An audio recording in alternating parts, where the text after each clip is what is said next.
सबसे पहले भगवान भोलेनाथ के चरणों में प्रणाम करती हूँ, मेरा प्रणाम स्वीकार हो। आदिशक्ति माँ भवानी गौरा के चरणों में प्रणाम करती हूँ, मेरा प्रणाम स्वीकार हो।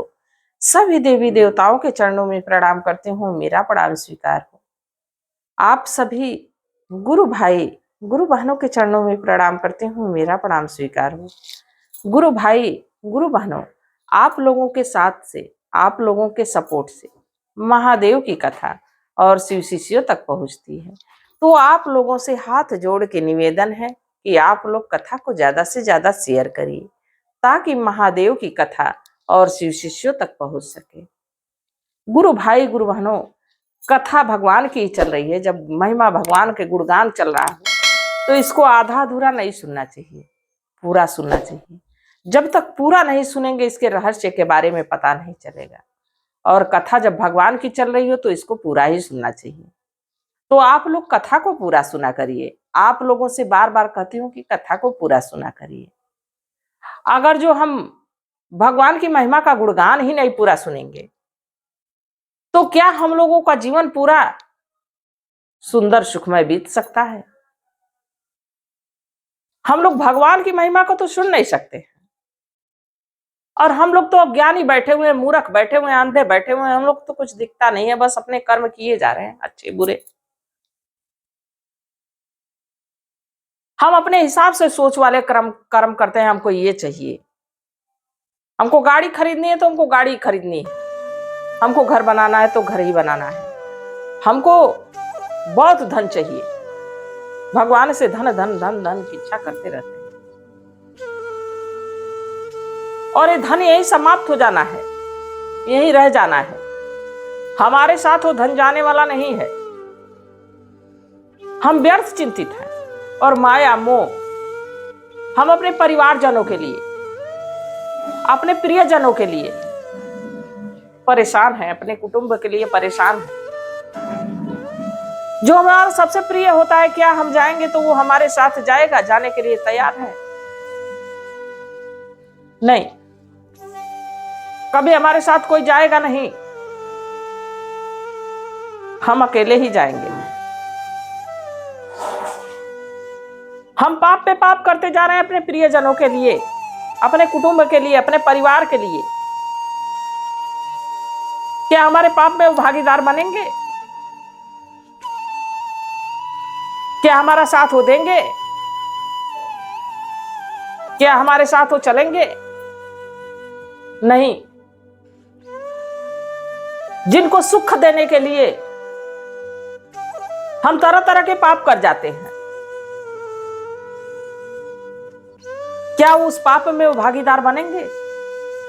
नहीं। पाप तो हम सिर्फ अपने कर रहे हैं कि हमारे बाल बच्चे, हमारे परिवार, हमारे मित्रजन, हमारे प्रियजन सबको सुख मिल सके। और उनके सुख को देख के हम खुश होते हैं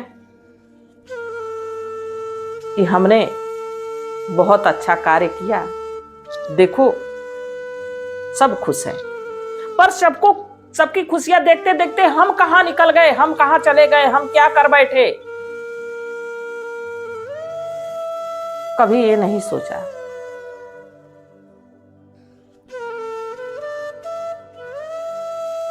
हे प्रभु,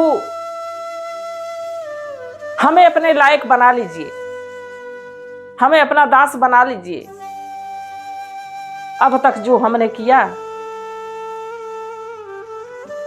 सब व्यर्थ ही चला गया। देखिए, इसी पे आधारित एक कथा है, कथा को अंत तक सुनिएगा। एक व्यक्ति था, वो लकड़हारा था,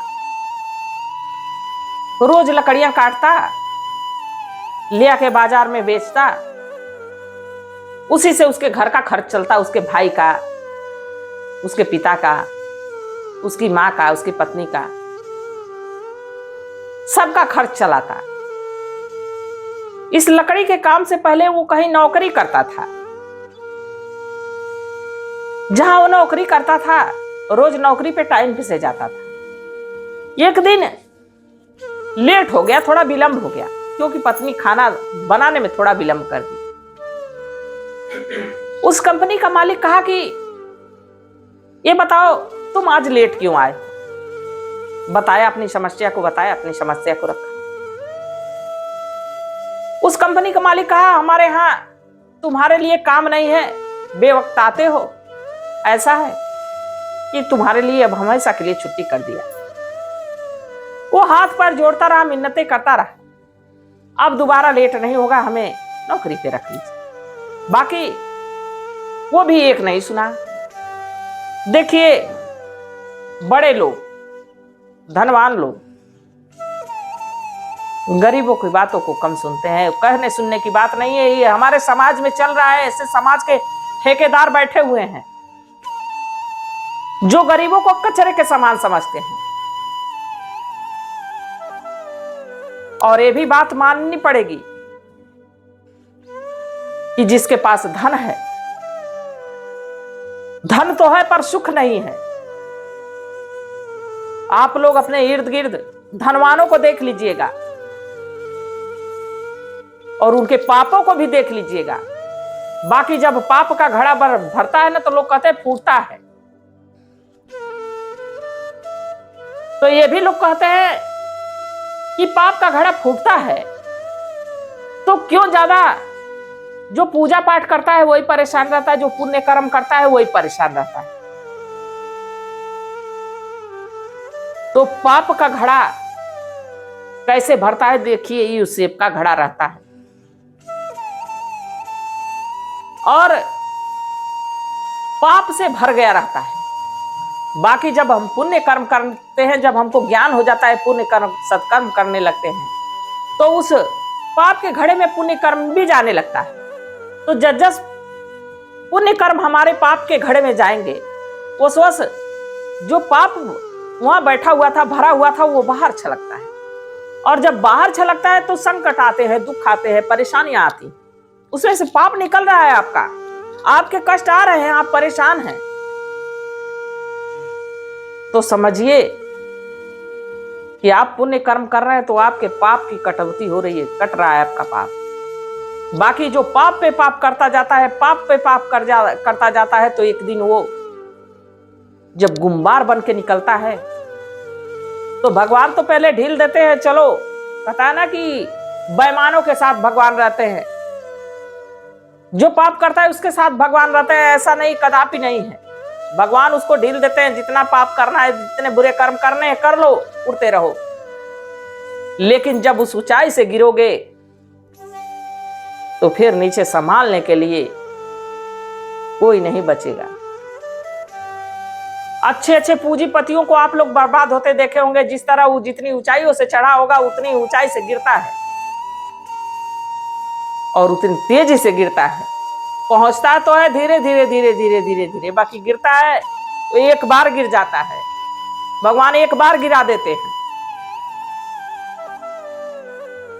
अब इधर देखिए, वो धनवान व्यक्ति, वो सेठ, उस लड़के को तो छुट्टी दे दिया।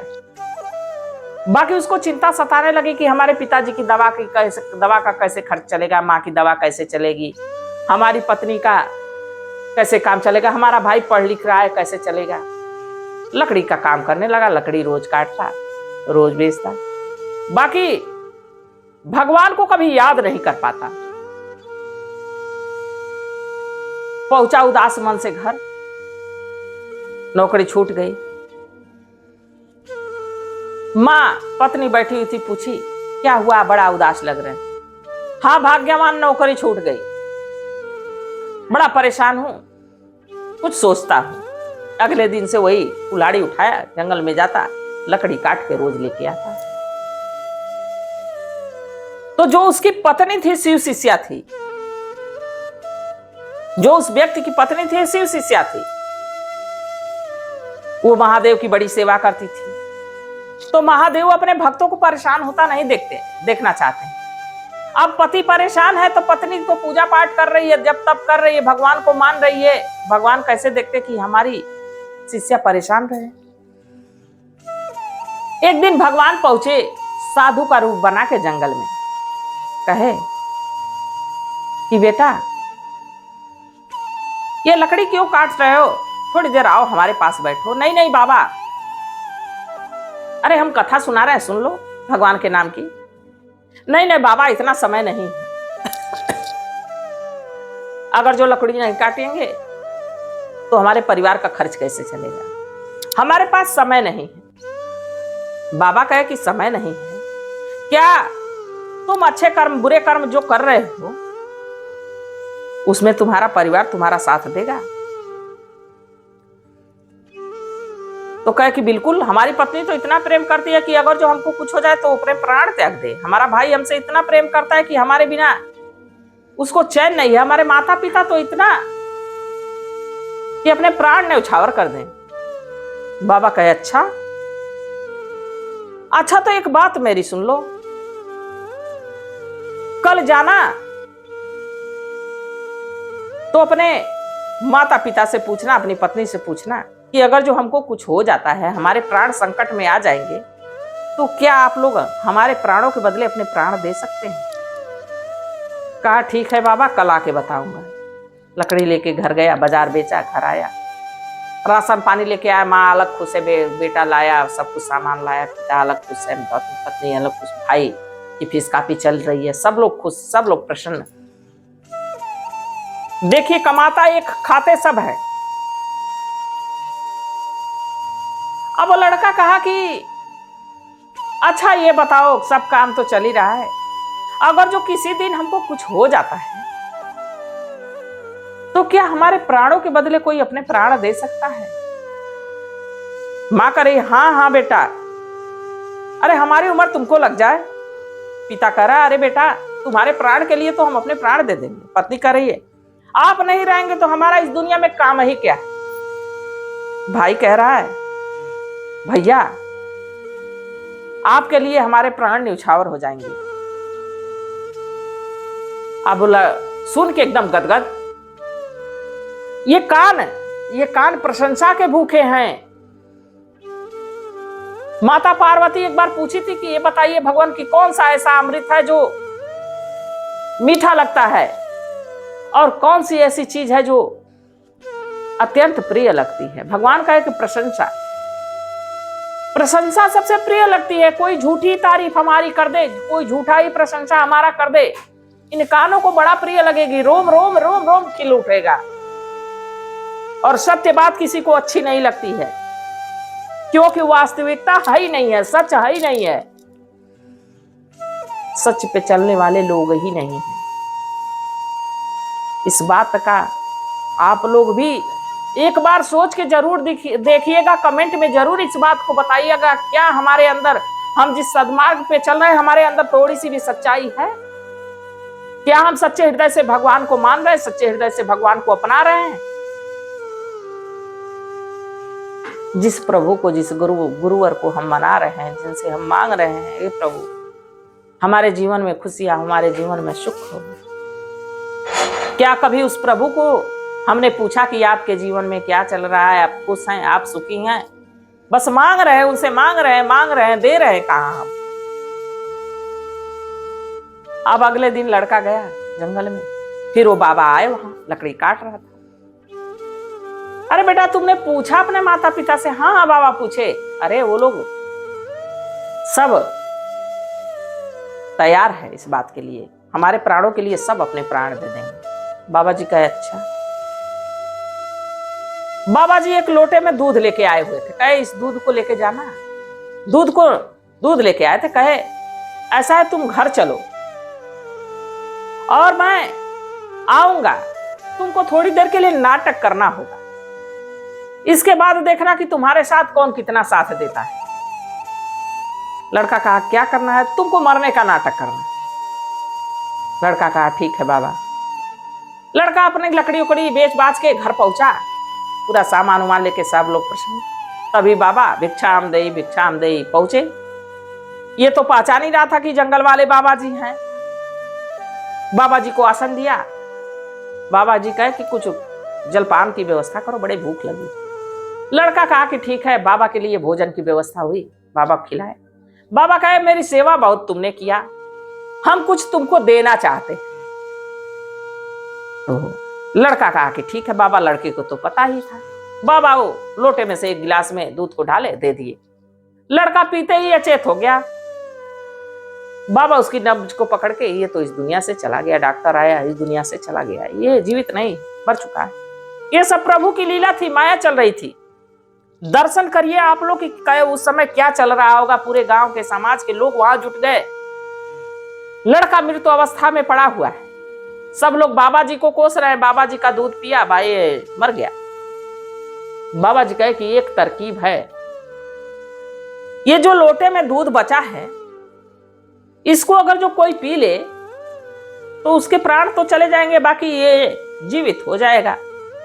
और यही अपने घर का कमाने धमाने वाला इकलौता है। माया कर रही है, अब कौन हमारे दवा दारू का इंतजाम करेगा, कौन सहारा हमारा बनेगा। बाप अलग कह रहा है, भाई कह रहा है हमारी फीस कापी कौन चलाएगा, मैं पढ़ूंगा कैसे। पत्नी कह रही है कि हे प्रभु आप चले गए, अब हमारा अब अस्तित्व क्या है, मैं कैसे जीऊंगी आपके बिना, स्वामी स्वामी कह के रो रही है। बाबा जी कहे कि इसमें से अगर जो कोई भी इस दूध को पी लेता है तो पहले बाबा जी गिलास में ढाले, बाप की तरफ बढ़ाए, पिता की तरफ करा, अरे हम नहीं पिएंगे, अरे अभी हमको कुछ दिन जीना है, पृथ्वी पे रहना है, हम क्यों पिए, जाने वाला तो चला गया, हम क्यों जाएं माँ के पास। हम मर जाएंगे तो हमारे पतिदेव का ध्यान कौन रखेगा, हम नहीं जाएंगे। पत्नी के पास लेके गए, अरे अब तो जाने वाले चले गए, हमको छोड़ के चले ही गए हैं, इनके लिए अब हम अपने प्राणों को क्यों त्यागे।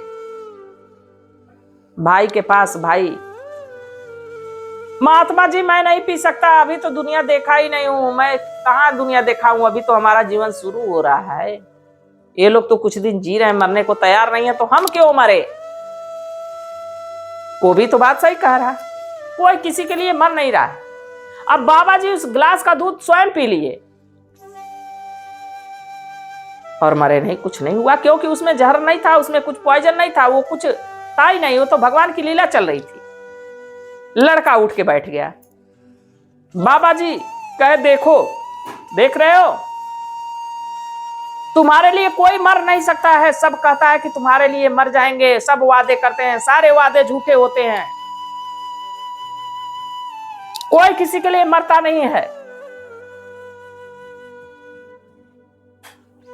अब सारी लीलाएं बाबा दिखा रहे हैं, देखो तुम जो पाप कर रहे हो, क्या तुम्हारे पाप में हिस्सा लेंगे। उस लड़के की आंखें खुल गई, प्रभु महात्मा जी आप महात्मा नहीं हो सकते हैं, जरूर कोई देवी देवता है। हमारी आंखें खोल दिए। और वो लड़का उस दिन से निस्वार्थ भाव से अपने परिवार को तो देखता था, पर भगवान में ऐसा मन लगा, ऐसा वो रम गया कि प्रभु नाम का गुणगान गाने लगा। महात्मा जी वहां से गए, अंतर ध्यान हो गए। तो उसकी पत्नी तो शिव शिष्या थी, पर असल में उसका पति ऐसा शिव भक्त बना, ऐसा शिव भक्त बना कि शिव के प्रचार प्रसार में ही निकल पड़ा। तो जब से ज्ञान हो जाए प्रभु का, जब से प्रभु की ओर चलने का मन कर दे, तभी से चल दो। हमारे पास समय नहीं है, समय बहुत कम है। जब से ही ज्ञान हो जाए, जब से ही दिख जाए, जब से ही मार्ग पे हम चलने लगे कि हे प्रभु हम योग्य नहीं है, अपने योग्य बना लीजिए, तो प्रभु इतने निर्दयी नहीं है। कोई सच्चे हृदय से उनको पुकार के तो देखें। तो गुरु भाई गुरु बहनों, आप लोगों को कथा कैसी लगी जरूर बताइएगा। मैं भी महादेव से प्रार्थना करती हूँ कि हे भोलेनाथ, हे शिव गुरु, सब पे अपनी दया दृष्टि बनाए रखिएगा, इसी कामना के साथ। हर हर महादेव।